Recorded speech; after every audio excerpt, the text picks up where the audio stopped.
দীপান্বিতা অমাবস্যার আগের দিন হয় ভূত চতুর্দশী।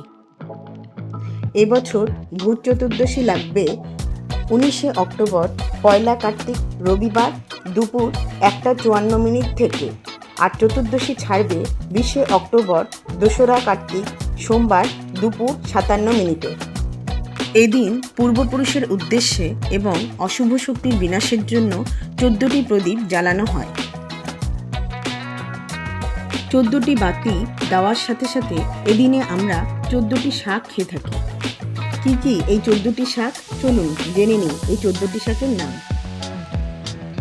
এই 14টি শাকের নাম হলো ওল শাক, বেতো শাক, কালকুসুন্দা শাক, সর্ষে শাক, নিম শাক, জয়ন্তী শাক, শালিঞ্চা শাক, হেলেঞ্চা শাক, পলতা শাক, সুলফা বা সেলু শাক, বুলঞ্চ শাক, কেউ শাক, ঘেটু শাক ও শুষ্নী শাক।